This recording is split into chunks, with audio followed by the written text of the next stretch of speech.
आया और पतीला उठाकर ओवन की ओर बढ़े, मगर उसी वक्त नीचे पड़े अंडे और गिरे हुए तेल से उनका पैर बुरी तरह फिसला और वो पतीले समेत गिर पड़े।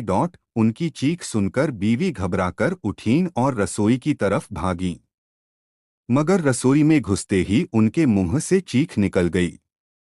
उस वक्त वह जगह रसोई कहलाने के काबिल नहीं थी। यह क्या किया आपने? अब आप खुद ही सफाई करेंगे, वरना आज खाना नहीं मिलेगा, उन्होंने गुस्से में धमकी दी।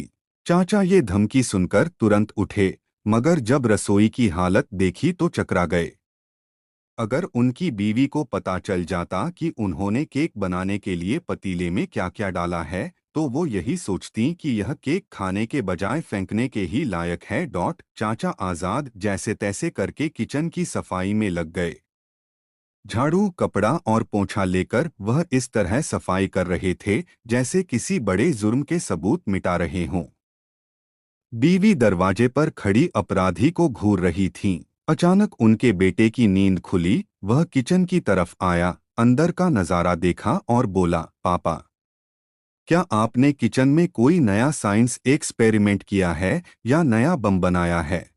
चाचा आजाद ने माथे का पसीना पोंछते हुए कहा, नहीं बेटा, बस केक बनाने की कोशिश की थी। बेटा हंसते हुए बोला, लगता है केक ने आप पर हमला कर दिया।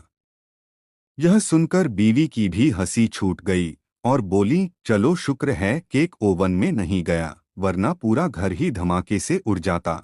चाचा आजाद ने दिल ही दिल में तौबा की और बोले, अब केक सिर्फ बेकरी से आएगा, खुद से नहीं बनेगा। सीख जिसका काम उसी को साजे।